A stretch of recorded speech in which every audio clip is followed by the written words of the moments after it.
can you please give me your name, age, and your background? Okay, my name's Bradley Sweetman. I am 50 years old. In background, I'm a unit transport logistics manager in the South African film industry. Very cool. How did you get into the industry? Well, it's about 25 years ago. I moved to Cape Town. Someone mentioned that they were looking for drivers, truck drivers, funny enough, and jumped in a truck on a movie, and after that it just snowballed. Hey, people just kept hiring, and then we got busy. Very cool. So yeah, when did you begin your business exactly, and then how many employees do you have, and what is your business about, and what does it provide? I've had my business for about 12 years now. I don't really have employees because we get subcontracted to the movies. And the other question, the third one. What is your business about? And what does it I provide? supply equipment and trucks and vehicles and just general stuff for the film industry. We have rigged trucks, as I showed you earlier on, with makeup and wardrobe. So I build those and then I rent those out to the film industry because they're specialized things. You can't just go and find that. There are companies, but that's what I do. That's very impressive. So yeah, what recent projects or productions have you worked on? If you can say. I did a Disney show last year. I think it's Darby and the Dead, I think it is. It's on Disney Plus. Just before that I did Beast with Idris. And then we did a stunt unit for Mission Impossible last year for 6 months. That is so cool. How did you realize, or what made you realize you wanted to be part of the film industry? I think it was the fact that you're never in the same place most days. It's different. You go to different places, you see different things. Obviously, we know movies are exciting. You get to meet film stars. Just that every day was different. I don't think I could work in an office and go to an office every day, see the same people every day, do the same thing 5 days a week. And I think that's what appealed to me, should I say, was the fact that I could go to a different place every day, and also I choose when I want to work, and that's one of the big things. I like that. What skills do you think a successful entrepreneur in the film industry needs? Commitment. Commitment. You must want to be here, and you must know that you've got to work. It's film industry. If there's no slacking, you'll be found out very quickly if you slack, because people don't tolerate it. You're there to do a job like everybody else, and you must put your head down and you must do it. That's the most important thing. It's just like commitment. You must want to be here, and you must always try your best, because otherwise you'll be found out, like I said. That's true. What advice would you give to young aspiring entrepreneurs that want to start their own business or company in the film or entertainment industry? I would say again, do your research. Do your research about what you want to do in the industry. Because if you don't do your research, and you don't do it properly, it can cost you money. You need to know what you want to supply, or what you want to, provide to the industry, should I say. That's the most important thing, and be knowledgeable. Don't you can work in camera or but then you want to supply unit equipment. It's just not going to work. You need to do your research. But you need to also work in the industry. It's to be able to make something in the industry. That's a good answer. What obstacles have you faced that shape the way you run or approach your business engagements? If you don't have an answer, that's fine. No, the thing with the film industry, one of the biggest obstacles is obviously the availability of work. Because, so many things can happen here, and then suddenly there's no work. Like COVID came. And COVID, it did a lot of other industries. You know what I mean? The film industry is similar to, like they said, the tourism industry. We're very reliant on international people coming here and giving us work. Obviously, we have our local industry, but not many of us work in that. We work international stuff. So that's one of the biggest obstacles, is just the availability of enough work. That's the biggest thing for me. And then a follow-up question, I didn't write it down, but working in the international industry, how do you get into that, like with your business as well? Well, no, look, I mean, that for me, in Cape Town, you know, we're very fortunate that we do predominantly international movies and stuff. In Joburg, they tend to do more local stuff.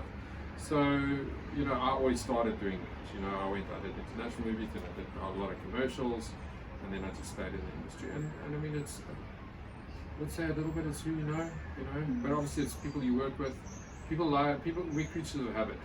If someone does really well with us, and we can see potential in someone, they're with us in the next job, you know, and that's it, you know, that's pretty much it. And once you've established yourself with someone, especially someone, you know, like an HOD or someone, and you prove to them that you can, you like to say, make them look good, you know, then they will employ you, obviously, because they can trust you and they can rely on you.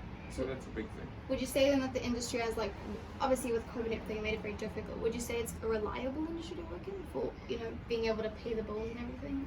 Or? It can be, but in the beginning you'll find it hard, unless, you know me, because no one knows you. So, you know, I mean, like I told you earlier on, you know, I've been in it for almost 30 years, so I know a lot of people, and people know me. So I'm quite fortunate, you know, and I have a ton of experience, so that's the big thing too, is experience. The more experience you have, obviously, like with anything, the more work you have, you know. How do you keep your creative juices flowing during stressful or difficult times? I just get the paycheck. The pay motivates. No, you know what? It's like Adrian says. Adrian's one of my guys that works for me. He's like my right-hand man, and you know, I wish he was here because it'd be good. But anyway, he says we like to put smiles on faces, and when people appreciate stuff, you know, that's the big thing. Is when people say thank you, and they appreciate the fact that you've pushed out the boat for them, and you've done a little bit extra for them, or you've done this, you've done that, you've set something up really nicely for them. Then yes, you know what I mean. That makes a big difference, you know. And when people are happy, you know. That's very true. How has your business evolved with the changes in the economy and with the evolutions of technology? Look, I mean, my business hasn't changed too much, in the sense of, yes, like with technology, you know, it doesn't really come into that. Mine's more practical stuff, you know what I mean? Like you know, like things like what we're sitting in here, you know what I mean? Things like this, it's functional stuff. I wouldn't say that my business has evolved essentially when it comes to technology or the economy. It doesn't make a big difference to That's us. nice then. What has the recent pandemic taught you in terms of prepping for the future, and how has it affected your business? I know you touched on it earlier. Yeah, I mean, the biggest thing is obviously always make sure that you've got money in the bank, because you know, in the film industry you can never rely on the fact that you'll be working, for argument's sake, next month. That could change. You know what I mean?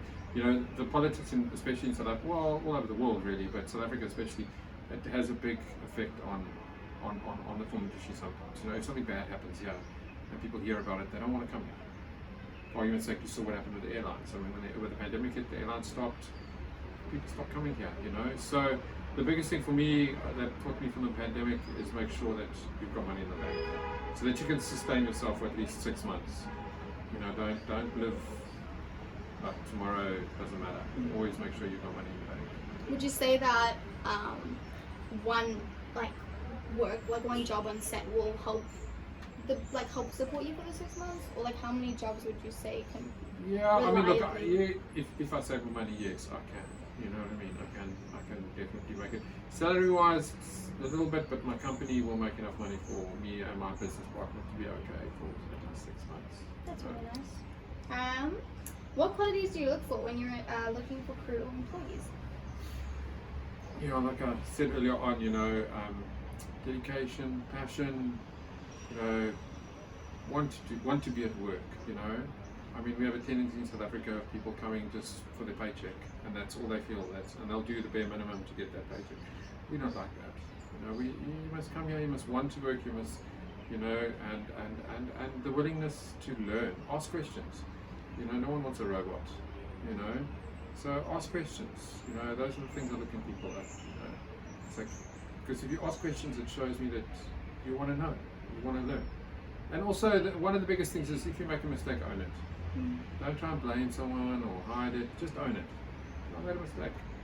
You wouldn't be the first one to do that. You know what I mean? And that's the way I see it.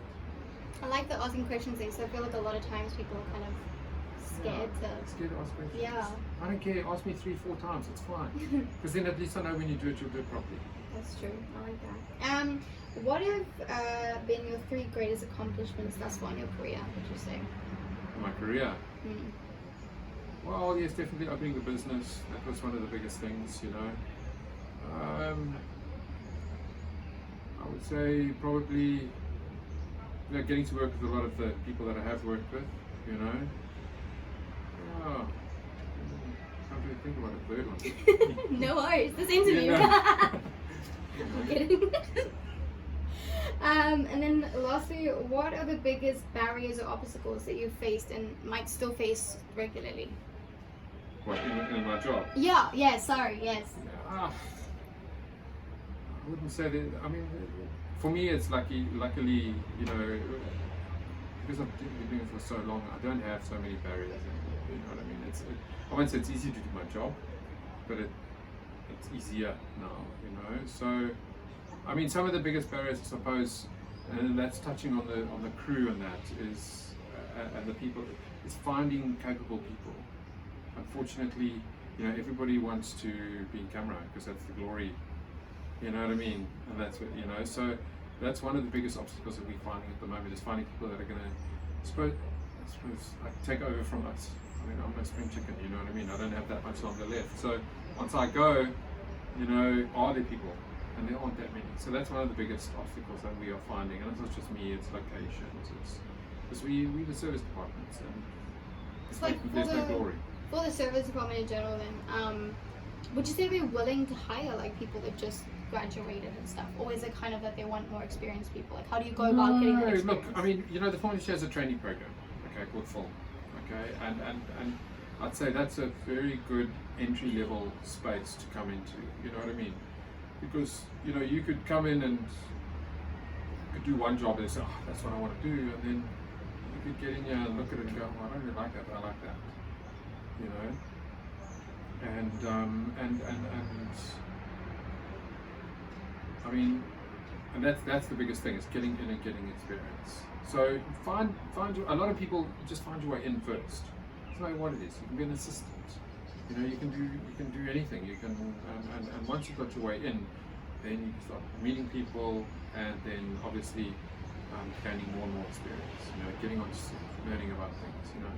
Because one of the biggest things is a lot of people come in and there's a lot of people that don't really know too much. You know what I mean? And knowledge is king in this industry. The more you know, the better it is for you. So how would you go about then getting that first film job to be able to kind of? Well, I mean, you know, there's agencies, there's crew agencies. You'd have to come in as a production assistant, a PA,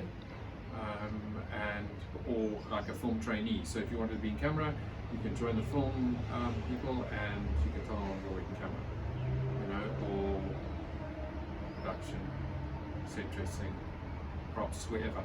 You know what I mean? I think that's the easiest way to get in. You know, is join an agency or join the film thing.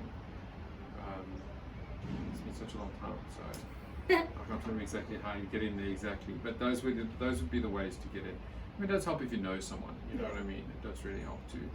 But I'd say film is one of the easiest ways to get in, because you can, like I said, you can choose a department. It's like, I want to go and try, because there's a lot of initiatives when it comes to on features especially. We try and get as many trainees as we can, you know, and then hopefully, you know, someone will take a liking to you, or again, like I said earlier on, if you work really hard, they'll turn around and say, you know what, bring them back. You know, I've got a young lady here, Lizette, who started with us 2 movies ago, and she was just in the training thing, you know, and she's wonderful with all the guys. She's really attention to detail in her job, and now she's done 3 movies with us, and she's not a trainee anymore. You know, she's part of our transport team. So that's the big thing. It's hard to get in. I'm not going to lie to you. It's hard to get in. But once you get in and you show initiative and you work hard, people reward it. They will reward it. So the company is called Film, or? Well, it's a film initiative. Oh. So I think it is it's not corrected, but I think it is a government-related thing. You know what I mean? And yeah, you just join them, and then they'll place you on shows.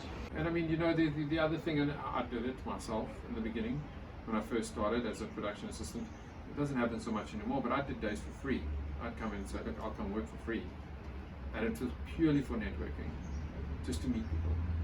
That's the big thing of the industry, definitely. Is knowing And once you people. meet people, like, and there's a team, and they say, hey, this guy works really hard. Let's see what he's doing. Maybe we can get him onto the next job. You know. That's so cool. Thank you so much for your time. Right.